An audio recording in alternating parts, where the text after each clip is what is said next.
This week, has the Vauxhall Zafira finally met its match? We drive Volkswagen's new family MPV. An ex-Gladiator swaps her Lycra for leathers and goes for gold on Honda's new Superbike.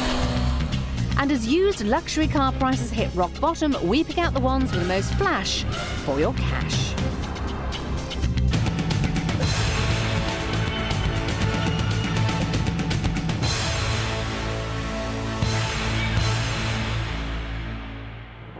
No, these aren't pictures of the first Mars colony or some secret military base in the Nevada desert.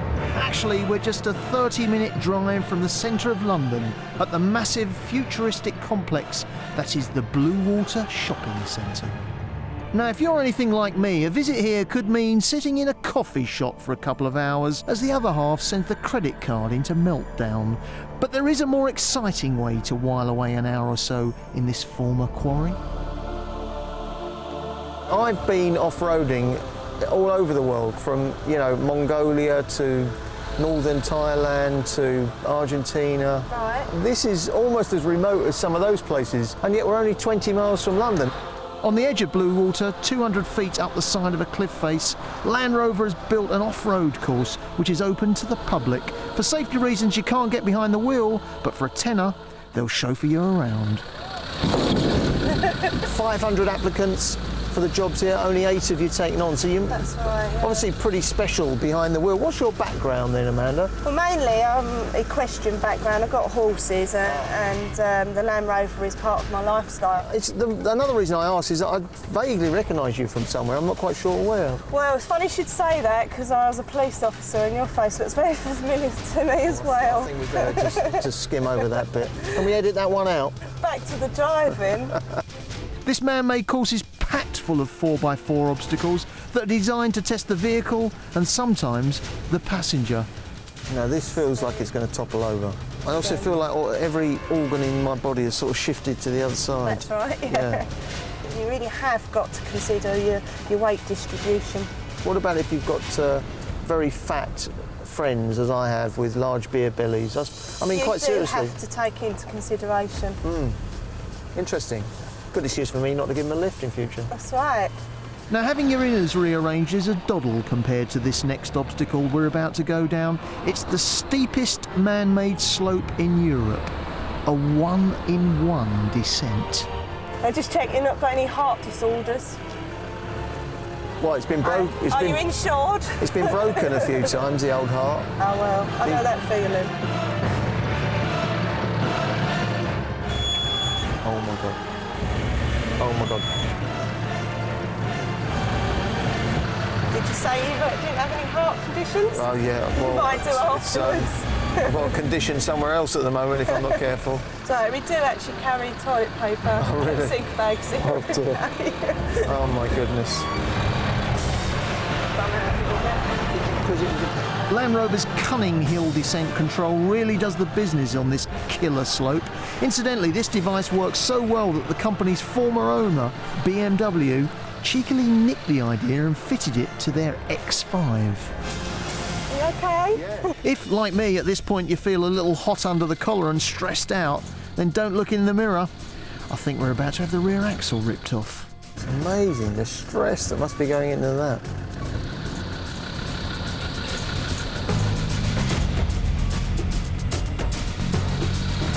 Look at those wheels, completely different angles. One going that way, one going that way. Right. There we go. very We're impressive. actually balancing now on 2 wheels. That's the trouble with these things, isn't it? They're far more capable than people realise. They're right, massively yeah. underexploited when all they're Definitely, yeah. ever used is taking kids to school or popping down the shops. Hang on, I've just realised we've just driven over a log cabin. Yeah, I didn't think I'd let you know. I see if you noticed. No, I hope nobody's in there because there's a lot of weight just gone over that roof. Now this is called the staircase, but fondly named Amanda's bra breaker because unfortunately... Mandy's what? Bra breaker. My brassiere broke whilst doing this obstacle, so it gives you some idea of how demanding it is. Oh, I think... This is exceptional fun. I think my bra broke then. I really do. Hang on, It's when your bikini bottoms break, you want to worry about just it. checking my strap. You all right? Yeah, I'm all in. Get out. Well, the bottom line is that you can do the Land Rover Adventure for 10 quid, and to put that into context, that's about the same price as 3 large cups of coffee over there. Takes the best part of an hour, but it's an hour well spent. And the good, or maybe the bad news is, you can bring the kids too.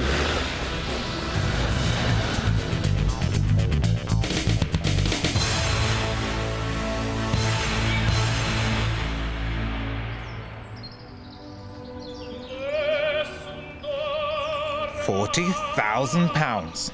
£40,000. Now that's an awful lot of money to spend on a car. And chances are that unless you're super rich or chairman of the board, you won't be spending that kind of cash on the family runabout. But the good news is, because the luxury car market, like the rest of the UK economy, has pretty much collapsed in the last year, there are plenty of nearly new Fat Cat saloons going for a song. Take this wonderful 728i. 3 years ago, this would have cost its original owner over £40,000. Now, 3 years later, with only 23,000 miles on the clock, it'll cost you less than 20. And for that modest sum, you get a beautiful V8 engine, a class-leading chassis, and more gadgets than 007. Park this on your drive, and your neighbours will be green with envy. And the beauty is that most of the depreciation costs on this car would have been taken up by the first owner. That means that running costs could actually be quite reasonable.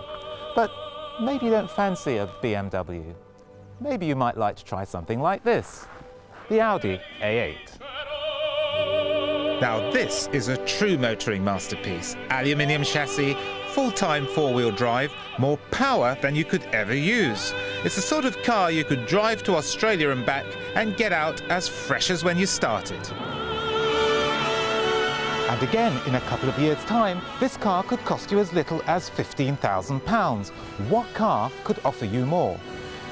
I'll tell you, if you want a true luxury car on a budget, then you want one of these, the Lexus GS 300. But that's my car, sir. Okay, so it may have as much charisma as Ian Duncan Smith, but get behind the wheel and you're hooked. To buy one of these new, you'd be looking at over £30,000. But then again, after a few years, the price drops dramatically. Now, this particular car has done 130,000 miles. Yet the engine feels just as refined, just as smooth, just as cosseted as a new one. Where the difference lies is probably in the suspension. It does feel slightly worn. Also, the braking isn't as responsive as it might be. But for £10,000, I'm not going to complain. But do be careful, because although the engines are generally bulletproof, other bits of the car aren't necessarily so robust. And a new set of discs, for example, could seriously dent your budget. Now, taking a look at this car from the outside, it doesn't look as if it's an inspiring drive. Well, you'd be wrong, because once you get behind the wheel, this car comes to life. In fact, even though it's best cosseted on lovely winding country roads like this, what it's really saying to you is, drive me. So you come out of drive and start using the gears. When you start doing that, it changes, it becomes a different animal. I can feel all the responsiveness now coming through the car. I can feel that push in the back that comes from real power. In fact, you can forget the way it looks. You should concentrate on the way it feels and the way it sounds. Okay, so you want one. What should you look out for? Well, for a start, check out the service intervals, because on second-hand GSs there are two types. One is every 9,000 miles with a cam change at 63,000. The other is every 10,000 miles with a cam change at 100,000. Now, obviously, if you're buying on a budget, this can make a big difference to your running costs. Now, some people might be put off by the name Lexus. After all, we're talking about prestigious luxury cars here. And I would argue that this Lexus falls totally within that mould. But if you're into badge snobbery, you might not like to carry this label around. Then maybe this might not be the car for you. But if you think about it, we're talking about good value here. And if there is a luxury car that people keep buying, it's a Lexus. That's because they're reliable and they rarely break down. Would you like a lift? Thank you very much. You're welcome. Home, Kevin. Coming up, we drive the very latest family MPV, plus a Gladiator takes on Honda's new 600 sports bike.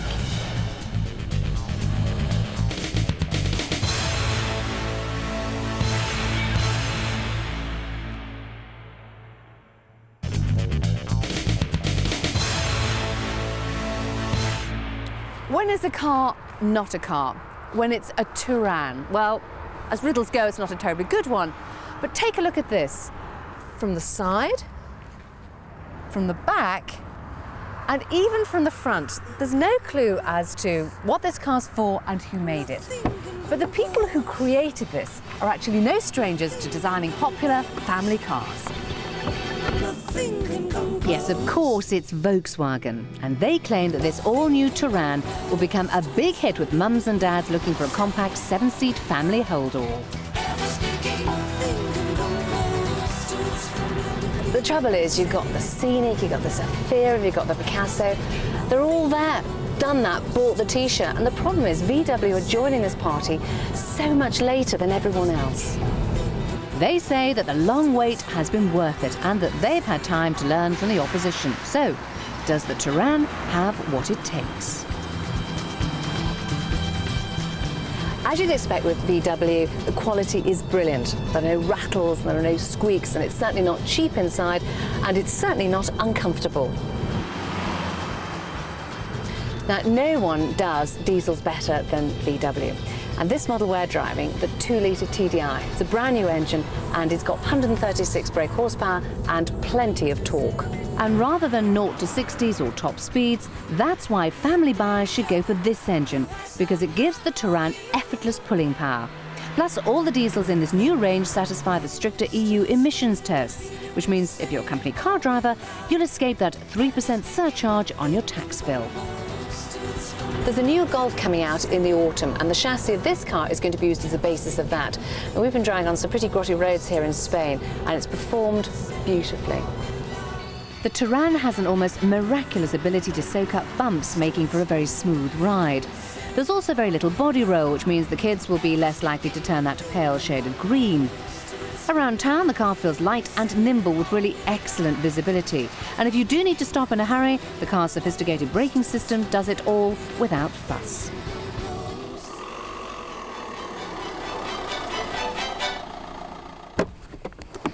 Now, Volkswagen say that this car has got 500 different seating positions, but frankly, what we want to know is how easily are the seats manoeuvred in and out, and just how heavy they are.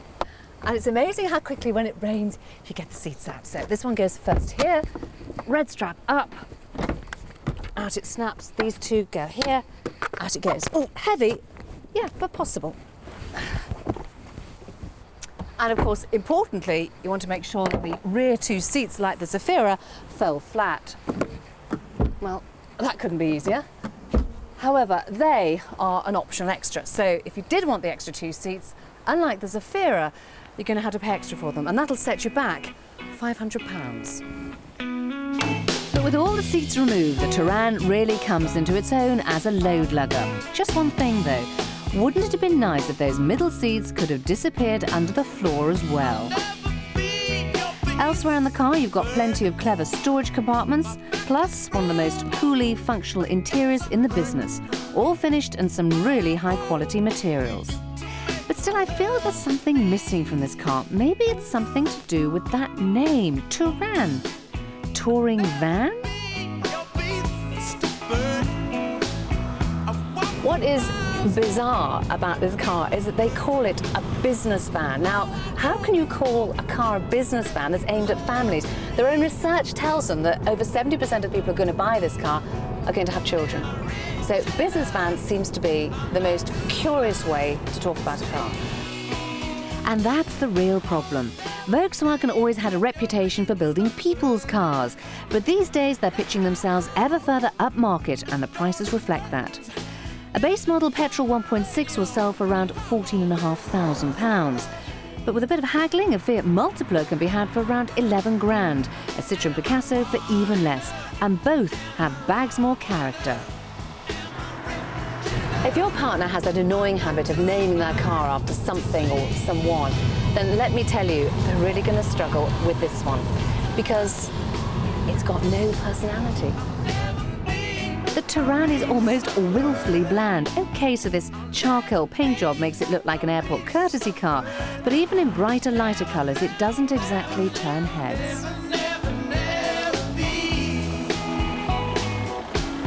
So what's the bottom line? What do I like about this car?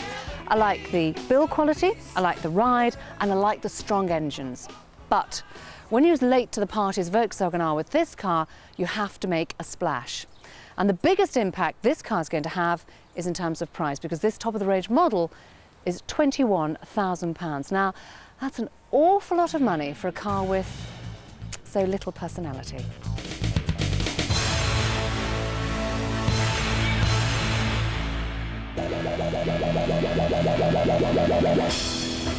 Valentino Rossi is a god. There's no other rational explanation. 4 times world champion, the youngest ever 250 champion, world titles in 125, 250 and the Premier 500cc class, a winner of a staggering 38 Grand Prix, and that's all before his 24th birthday. This year he's once again riding Honda's awesome Works V5 Racer, a bike that you too could ride. That's if you've got a spare £1.5 million. On the other hand, you could spend around 7 grand and get yourself a CBR 600 RR. The CBR 6 is more than just a bike, it's an institution. For the last 16 years, it's been the benchmark that all other 600s have been judged by. And it's not hard to see why. Blistering performance, top-notch handling, and of course class-leading build quality. What a package! But recently, the CBR has been losing out to its more aggressive rivals, and this is where the RR comes in. Honda has gone back to the drawing board to create a bike that not only looks like Rossi's, but also shares much of the V5's state-of-the-art technology. You know, when it comes to high-tech bikes, nobody does it better than the Japanese.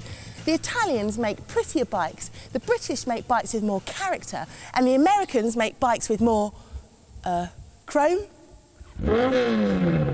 This engine may have only 600 cc's, but it'll rev to over 15 grand. That means the CBR6 will have a top speed of around 170 miles an hour. Can you believe that? Now the fuel tank, well that's actually a dummy. Most of the fuel's kept down here behind the engine, and that helps keep the weight nice and low. As for the rear shock, well that's integrated into the bike's swinging arm, just like Rossi's, which is not only really trick, but it also makes room for the bike's most stunning feature, this exhaust. How sexy is that? OK, so engineering marvel is one thing. What you really want to know is, how does it go? Now you can see from the weather that he's absolutely chucking it down, which is a real shame because I wanted to give this bike a proper thrashing. But having said that, even though it's a bit slippery underfoot, the bike's still really confidence inspiring and I love it. Now I've got to come clean. The CBR6 was my first bike, and because of that, I'll always have a soft spot for it. This latest RR isn't quite as versatile, but it has got film-style looks and racetrack glamour by the bucket load. The bike handles really well, tips in really well, woo! Slightly windy, and I'm still riding it in this weather, so it just goes to show what a great package it is. Brakes are fantastic. The acceleration under the right hand, you just twist the throttle and it all goes. And of course, being a 600, you can get that feeling that you're really thrashing the bike, even though you might not be actually going that quick. She says on a bike that will do 170. There's 2 faults with this bike. One, it's a little bit small for me, and secondly, it's not mine. It's got inside my boots. Now, we keep saying this, but it's amazing how bikes just keep getting lighter and smaller. To look at the new CBR, you'd think it was a 250 rather than a 600. You know, if things carry on the way they're going, in 10 years' time we'll all be riding 200 brake horsepower monkey bikes. I can't wait.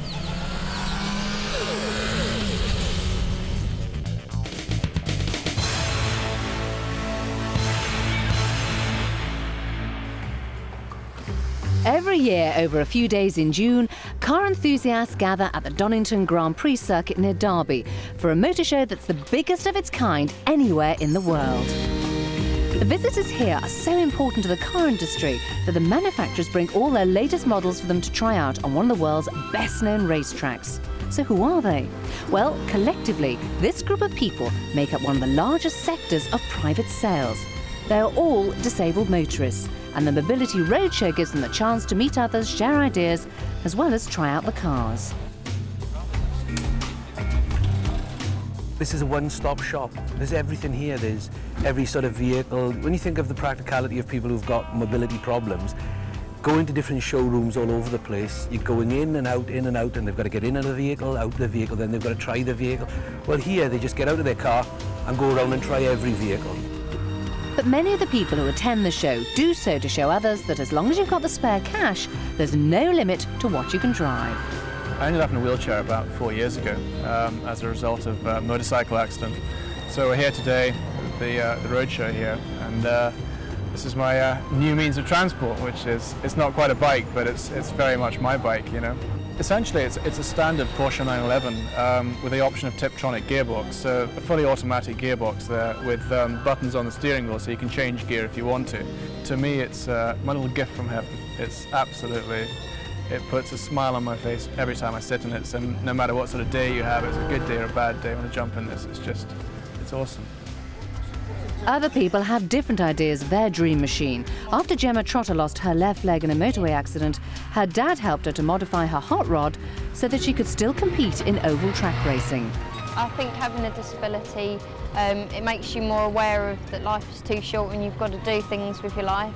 I mean, a lot of people don't really think that you can have a car that's fast and you can compete if you've got a disability, but no matter what you can do is show the adaptations that you've got here today that you can do anything you want. And if you suffer from a mobility problem and would like to visit this year's show, it runs from the 12th to the 14th of June at Donington Raceway, and admission is completely free.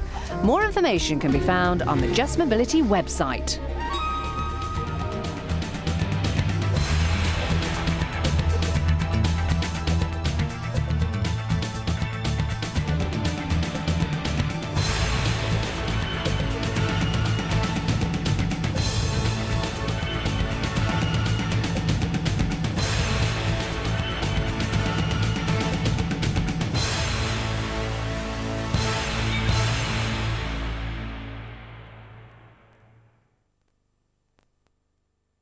In this DIY shop, they're always happy to show you their equipment. Hardware, the new series, Sunday at 10, ITV1.